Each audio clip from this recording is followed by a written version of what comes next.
Technology rarely enters the classroom quietly. Every new tool arrives with massive promises that the way we teach and learn must completely transform.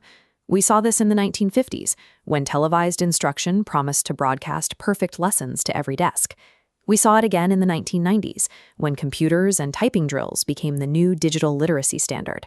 By the 2010s, portable tablets promised highly interactive, individualized learning in the palm of your hand. Today, that same cycle is playing out with generative AI. Generative AI is a category of artificial intelligence designed to create new text, images, or code based on patterns learned from vast datasets. Its arrival brings a fresh wave of anxiety over how to handle these systems in schools. This historical cycle is predictable.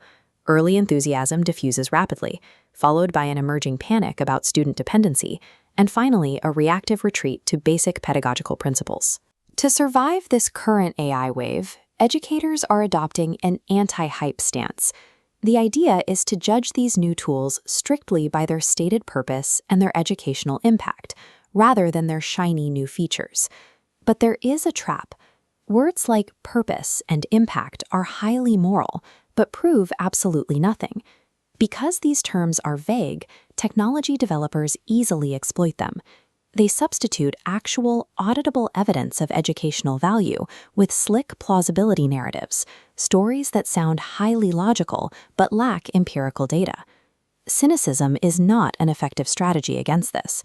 To actually break the hype cycle and evolve, education requires a strict, standardized circuit breaker. Researchers propose the Accountable Innovation Protocol, a strict four-step evidentiary chain: purpose, mechanism, implementation, and governance. If any link fails, the system breaks. Test 1 is purpose specification. You must explicitly identify the technology's trade-offs and who pays their cost. Take a constrained AI feedback loop, for instance. The trade-off is clear. You gain faster, more frequent feedback for the student, but you accept the risk that students might outsource their authorial voice to the machine. That brings us to Test 2. Mechanism plausibility. You have to prove exactly how this specific technological interaction actually triggers learning. In our example, the student uses AI strictly for structural critique. This forces them to critically evaluate the machine's feedback against a rubric before editing.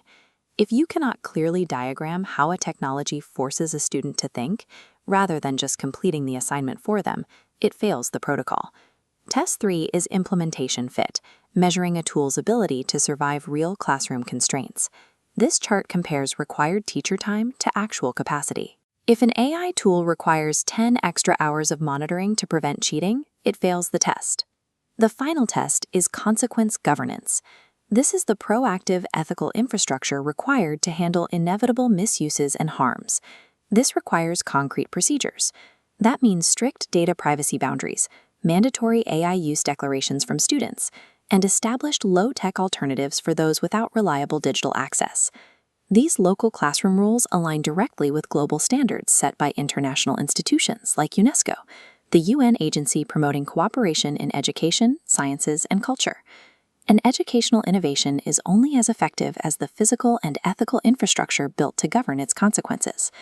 By linking these 4 tests together, we transform the easily manipulated demand for impact into a hardened, auditable evidence chain.